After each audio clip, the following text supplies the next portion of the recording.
welcome back to my YouTube channel. It's me, S.FPLAZE, as you know. Now let's get started with the video. This is, I don't know how long this prayer will be, probably a long time, because we're going to talk about temptation. I think I have a lot to talk about this. Okay, have you guys ever been tempted about something? I'm pretty sure all of us have. Now let's talk about Adam and Eve. Baby steps. Adam and Eve had this perfect garden, had all the animals. All Adam had to do was name all of the animals. I don't know why I said all, because that's a lot of animals. It's like over millions of species, maybe billions, I don't know. So he had to figure out some names that would fit them. And those were before the Greeks and the Greek colony and all this other stuff. That was before then. And this is a question I have before we even start this. Where did the dinosaurs come in? Are dinosaurs fake? Were dinosaurs here during Adam and Eve's time? But then they just move on with the story like dinosaurs never existed. Did dinosaurs never exist? Because I have no idea, because they just skipped over and then just went on with the Bible. Where did dinosaurs come in? Did they never take place and everybody's just making conspiracies about dinosaurs? But how did they find the dinosaur bones? Were there animal-like parts of the dinosaurs found, but no dinosaurs? Did God create dinosaurs and then people? And then Adam and Eve, but then they just moved on with the Bible. Did dinosaurs even exist? I don't understand, because dinosaurs may exist or may not. It's two different answers. It's a 50-50 chance. And that 50-50 chance is really hard to answer right now. Because we have no proof that there were animals. There were carnivores, herbivores, mammals, mammal looking like there might have been pterodactyls,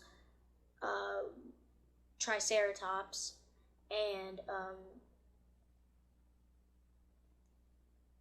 T-Rexes maybe back then, but I need to know which part of the timeline they come in. But maybe. Anyway guys, let's move on. Now Adam and Eve had this perfect garden. All the fruits that they would ever need, animals just hanging out.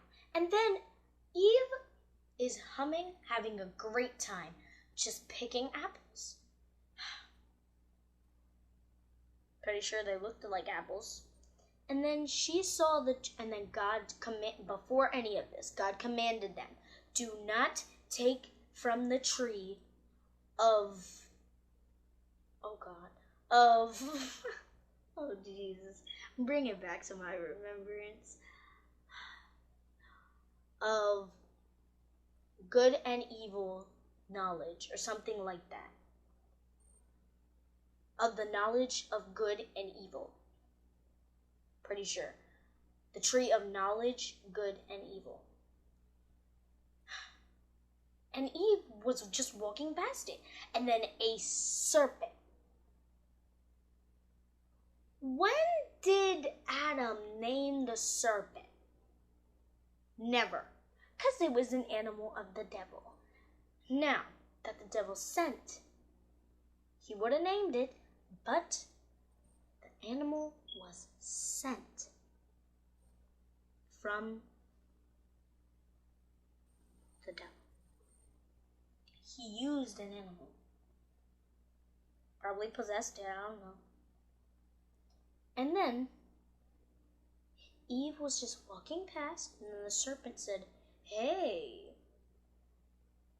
Just looked at her and just said, oh, so do you want to try from this tree? It's very great. Eve said, no. God said not to touch it, or else we would be in biggest trouble. The serpent said, the only reason why God doesn't want you to eat from this tree is because you'll be smarter than God. Eve was astonished. And then the serpent called her a chicken.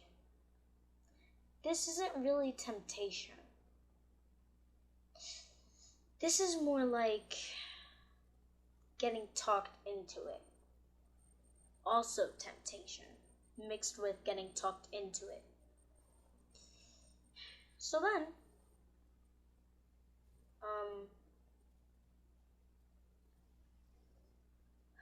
she was astonished. And then he said, "Don't be a chicken." She said, "I'm not a chicken." Took the fruit. It looked pretty much like an apple. Was it a bell pepper or something? She took the fruit, bit it. And then the serpent just walked on away like some type of creep. Eve was eating the fruit. And then she said to Adam, "Hey, Adam." "What?" Adam replied. "You should try this fruit." "What fruit?" "You know, the red one God said not to touch." "Eve, you didn't."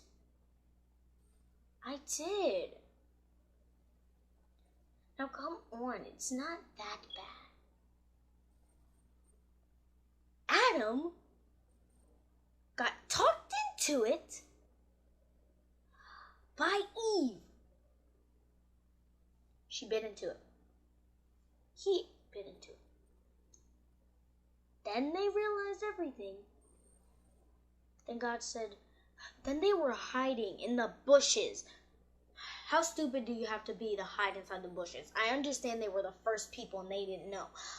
But now that I'm starting to see, why would you hide inside the bushes? That made it even more obvious. But he's the all-knowing God. He already knows. But now you just made it way more obvious.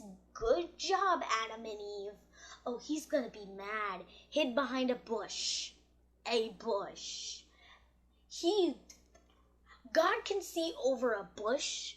God can see over the heavens, and you think he can't see over a bush? He can see over Earth. He can see over the universe that he created with all the tiny little stars, those microscopic little stars, and you think he can't see you behind a bush. Okay then, ma'am. Okay then, ma'am and sir.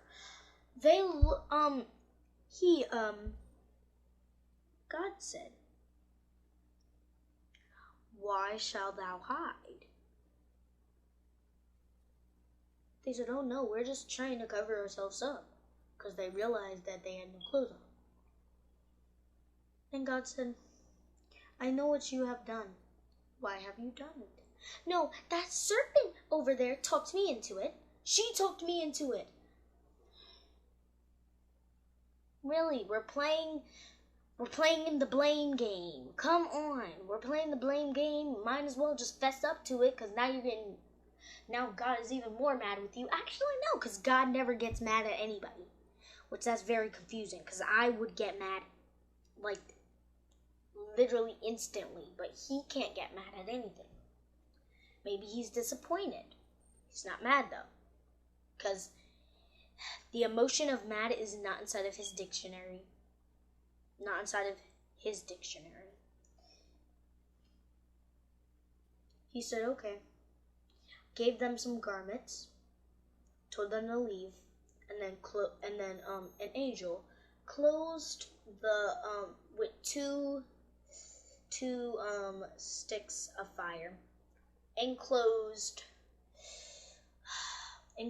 the garden, so then they can't go back at any time. They were on their journey, and that's basically the story of Adam and Eve. This isn't a conclusion yet. Okay. So,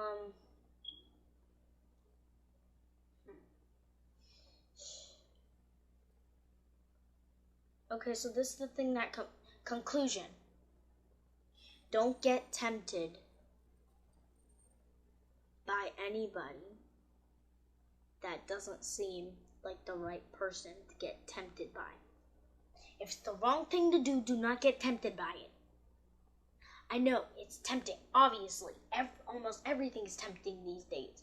But you have to make sure that you don't get too tempted.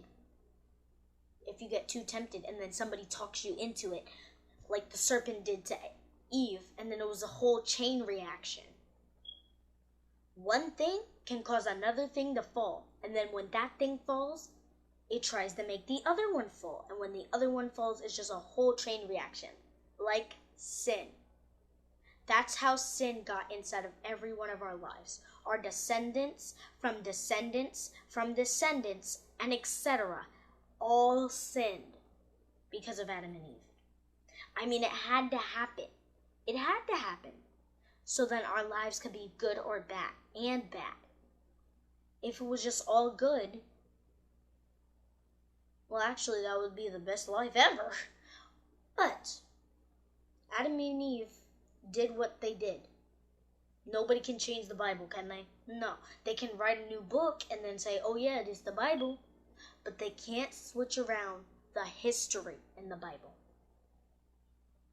You just can't. It's not possible.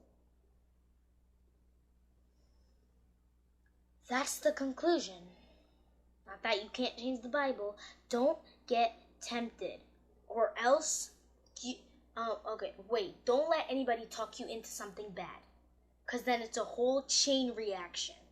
And then when you catch it, the next person behind you will catch it. And then etc. From the starting point to the ending point, which is almost infinite. Don't do it. Trust me, it's not good. Don't do it. This was a long series, you know? Makes me want a water break. Very long series, everybody. Thank you for sitting through this, because this was a very long talk. Alright guys, thank you for joining this video. Make sure to hit that notification bell, like and subscribe, and have a good night. Now, let's